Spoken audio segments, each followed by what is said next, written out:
Asalaamu calaykum. Halkan maanta waxaan ku sharxi doonaa filim ay sameeyeen koox fantasy Chinese ah oo lagu magacaabo Underachiever. Si degan oo taxadar leh u daawo. Waxa uu ku bilaabanayaa qaar ka mid ah ciidamada ayaa basaasaya baabuur soo galay saxaraha weyn. Waa ay soo daba socdeen. Waa ay daba tageen ninkii. Mootooyinka ay wateen ay ugu daba tageen. Waa ay joojiyeen, balse arrinta suntuuqa ay ka raadiyeen ayaa ah mid faaruq ah. Dib u noqono. Ninka ayaa saxaraha ku aasay kristal madow ah oo helay, oo naadir ah, oo garanayo in dadka xun ay daba joogaan. Markaas ayuu gudaha saxaraha ku aasay. Hogaamiyihii kooxda ayaa aad uga carooday, balse xitaa ninka ma garanayo halka uu ku aasay alaabtii qaaliga ahayd. Kadib waxaana loo soo bandhigay jilayaasha filimka Change oo 20 jir ah. Ardaygan waxaa lagu soo celiyay isla fasalka 3 jeer kadib markii uu ku guuldareystay 3 sanadood ee la soo dhaafay. Chance waxaa loo yaqaanaa wajiga ugu caansan ee dugsiga. Ma jiro arday ku sugan dugsiga ilaa inta uu ka haysto saaxiibkiis.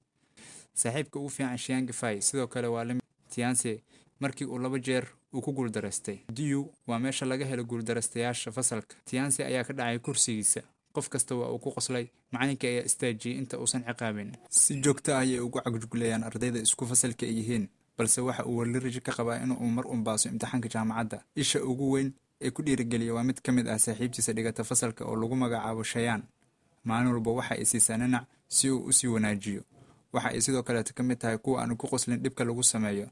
dabeecadda awgeed rag badan ayaa jecel iyada oo uu ka mid yahay. Louis waxa uu ku fiican yahay waxbarashada iyo ciyaaraha, taas oo ka dhigaysa inuu u maleynayo inuu ka fiican yahay dadka kale, gaar ahaan Chance. Waxa uu horumar ka sameeyay Shayan fursad kasta uu ku heli karo, laakiin iyadoo ma aha mid xiiseynaysa isaga. Kaliya Chance iyo Shanfei, taas oo ka dhigaysa mid xanaaqsan. Waxa uu ka saaraya niyadjabka isagoo ugu cagjugleenaya. Chance waxa uu ugu yeerayaa isaga agoon. Waxa uu abuurayaa in uu xirxidho buugtiisa. Shanfei ayaa u yimid saaxiibkii Aid oo u jiidaya ka hor inta aanay isdagaalin. Habeenkii Chance ayaa ku noqday guri maran. Waxaan ogaanay in aanu lahayn qoys uu ku nool yahay daryeelka dawladda, taas oo ka dhigaysa noloshiisa mid aad u adag. Wax ayuu bartay ilaa saqdi dhexe. Waxa uu go'aansaday inuu waqtigan ku guuleysto imtixaanka, balse fikirkii guuldarrada weli kama bixin maskaxdiisa. Kabacdi waxa uu aaday meel saxar ah oo u dhow si uu qashinka ugu soo aruuriyo oo uu lacag dheeraad ah u helo. Waxa uu helay dhalo biyo ku jiraan. Waxa ku qarsoon dhagax qaali ah. Markii uu gurigiisa ku soo laabtay, waxa ay is arkeen Louis iyo Shayan. Louis waxa uu ka dafay bacdi qashinka ah. Dhalada ayaa ku dhacday Shayan. Waa ay soo qaaday si ay ugu celiso Chance. Isla waqtigaas kaamirada ilaalada ayaa wajigeeda qabatay iyaga oo wata dhalada biyaha. Militariga oo raadinaya ayaa arkay muuqaalkan. Waxa ay bartilmaamsadeen Louis iyo Shayan. Chance ayaa ku noqday gurigiisa. Waxa uu furay dhaladii. Waxa uu ka helay dhagax madow. Wax badan kama fikirin. Waa uu seexday. Dhaladiina waxa uu dhigtay agtiisa. Dhagaxii ayaa waxa uu shaqeeyay si aan caadi ahayn. Waxa uu siiyay awood khaas ah. Subaxii xigtay, koox dhalinyaro ah ayaa foodeynaya Shayan. Waxa uu arkay Chance iyo Shanfei. Shanfei ayaa raba inuu cararo, laakiin Chance kama tagin ayada. Waa ay garaaceen waxayna afka ka geliyeen warqad. Wajigana waxa ka soo gaaray dhaawac. Macalinkii ayaa weydiiyay waxa kaga dhacay wajiga. Shanfei ayaa macalinkii u sheegay arrintii oo dhan. Shanfei iyo Shayan ayaa la jiray Chance. Macalinkii ayaa yiri iska ilow midaas. Wax dhib ah ma laha. Chance ayaa soo galay fasalka, waxaana wajiga looga dhuftay tirtire. Louis ayaa aad ugu carooday. Shayan ayaa soo istaagtay oo tirtirtay sabuuradii intii hartay. Intii lagu jiray xiisada, Chance ayaa taleefankiisa ka tuuray dabaqa. Macalinka ayaa soo istaajiyay. Waxa uu nagiyay sabuurada si uu u shaqeeyo xisaabta aljabraha. Chance ayaa ka shaqeeyay dhammaan xisaabta. Qof kasta ayaa la yaabay, xitaa isagu isla yaabay. Louis ayaa isku dayay inuu baaro caqligiisa. Waxa uu yiri xisaabtu way qaldan tahay.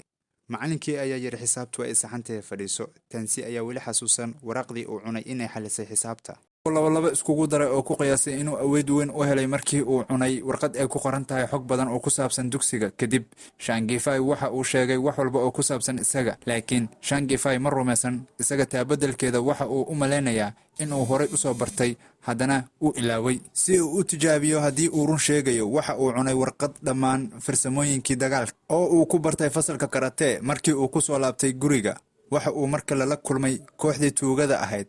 Laga bilaabo subaxdii, hogaamiyaha waxaa la yiraahdaa Koboman. Waxa uu hagaajiyaa timihiisa mar kasta uu dagaalamayo. Chance ayaa la dharbaaxay. Chance waa uu yaqaanaa dagaalka sida bursi oo kale. Dagaalka daqiiqad gudahood ayuu ku dhamaaday. Dhammaantood waa uu garaacay. Koboman waxa uu wacad ku maray inuusan mar dambe ku khaldami doonin isaga. Subaxii xigtay fasalka, Louis ayaa ku soo tuuray tirtire. Chance ayaa iska qabtay isaga oo sii jeeda. Xiang Fai ayaa aaminay in uu leeyahay awood weyn. Xiang Fai ayaa u sheegay Chance gabdhaha kubadda koleyga ayaa ka hor imaanaya kooxda dugsigan. Waxa uu u dhiibay warqad ay ku qoran tahay farsamooyinka kubadda koleyga si uu u cuno kadib uu u guuleysto fiidkii ayay ciyaartii bilaabanaysaa. Laakiin maadaama uu Louis uu yahay kabtanka kooxda, waa uu diiday si uu u qaato Tansy. Shanghai Fei ayaa ka baryay isaga oo ku adkeysanaya inuu yahay ciyaaryahan weyn, laakiin waxaan jeclaan lahaa inaan ka tanaasulo booskiisa intii uu ogolaan lahaa. intaas kadib Tansy kabihiisa waa duug. mid ka mid ayaa yiri aniga ayaa isku cabirnahay, aniga ayaa siinaya. ciyaartii ayaa bilaabatay, tiimkana si dhaqsi leh ayaa lagu guuldareystay. kooxda Hausak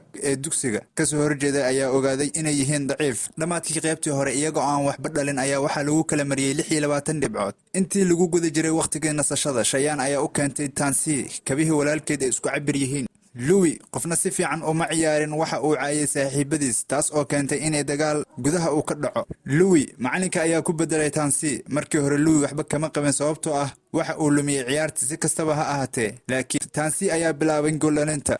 midda kale ayaa ka yaabisay qof walba markii ay barbareeyeen goolasha. Louis ayaa saaxiibadiis u sheegay in aysan si fiican u ciyaarin ay tiimka guuldareystaan, Tansy si uusan u helin sumcad fiican. laakiin Tansy ayaa dhaliyay gool cajiib ah oo dadka dhan ka yaabi. sidaas ayay ku guuleysteen tiimkii oo dhan. dhanka kale, Louis ayaa looga bartay in uu yahay kan ugu fiican. wax walba ayuu ka careysan yahay in qof sida Tansy oo kale ah uu yimaado. saaxiibkii ayaa shaaca ka qaaday inuu maqlay Tansy iyo Shanghai Fei oo ka hadlay wax yaab leh oo ku lug leh labada warqadood. waxa ay garteen inay wax khaldan yihiin, wayna go'aansadeen inay arrinka eegaan. maalintii xigtay, Tansy ayaa Cheyenne u soo celiyay kabaha si uu ugu mahadceliyo had iyo jeer. way aaminsan tahay isaga xitaa markii loo arkay inuu yahay mid khasaaray, maadaama uu ka mid yahay kuwa caanka ah.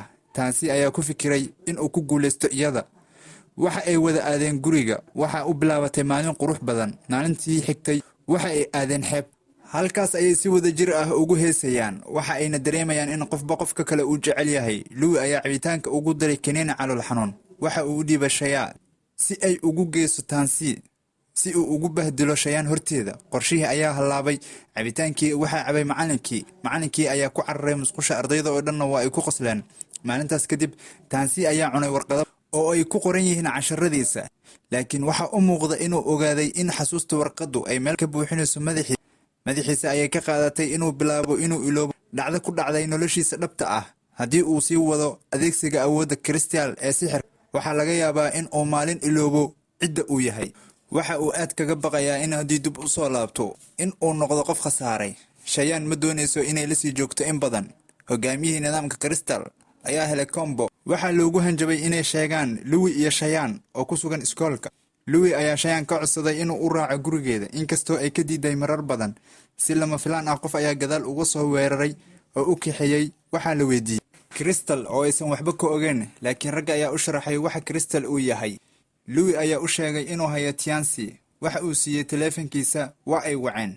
Tansy ayaa u sheegay saaxiibkiisa dhibaatada ka haysata maskaxda. waxa uu muujiyey inuusan doonayn inuu isticmaalo awoodda Crystal. waa uu fahmay markaas. waxa ay heleen wicitaan ka yimid afduubayaasha, kuwaasoo ugu hanjabay Tansy inuu yimaado meesha uuna sheego meeshii uu ku qariyay Crystalka haddii uu doonayo saaxiibadiisa inay dib u noolaadaan.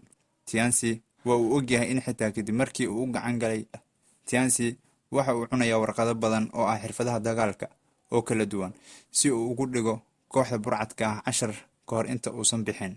waxa kale oo u dhiibay Shanghai Fei sanduuq hadiyadeed oo guduudan si uu Cheyenne u siiyo haddii uusan ka soo laaban howlgalka. waxa uu soo aaday meeshii lagu qariyay saaxiibadiis. gacmaha ayuu kor u taagay. waxa ayna ka qaadeen dhalada, balse waxba kuma aysan jirin. hogaamiyihii waa uu xanaaqay. waxa uu rasaas ku faray Louis iyo Cheyenne si uu uga arguto Tansy. waxa uu ka baryay inuu u ogolaado in ay tagaan. Louis ayaa isku dayay inuu baxsado, lugta ayaan xabad looga dhuftay. waxa ay isku qariyeen kartoomada gadaashood, laakiin Cheyenne ayaa la soo qabtay. Tansy ayaa biskoolad helay. Tansy waxa uu dafay mindi, isaga ayaa caloosha laga geliyay. ninkii hogaamiyaha ayaa si buuxda u maamulay xaaladda. maalmo yar kadib, Louis ayaa ugu faanay ardayda dhigata fasalka sida geesinimada leh uu u badbaaday. Shanghai Fei ayaa usoo bandhigay Cheyenne sanduuq hadiyad ah oo u dhiibay Tansy. waxa uu ka kooban yahay shukumaan iyo ku arki jirtay. intii ay socotay ciyaarta kubadda koleyga, nanac iyo waxyaabo yaryar oo badan ayaa ku jiray. kaliya markii ay u maleysay in uusan nooleen, Tansy ayaa kasoo muuqday hortooda. dib aan u noqono. waxa uu u dhaawacmay si xun. mindida ayaa caloosha laga geliyay. hogaamiyihii oo sii jeeda ayuu dilay. Tansy iyo Cheyenne laabta ayay iswada galsheen inta aysan si farxad ah wadada u wada sheekaysan. filimka halkaas ayuu ku dhammaaday. waa ku mahadsantahay daawashadaada. haddii ay tahay markii kugu horreysay aad soo boqoto channelka, subscribe noo saar.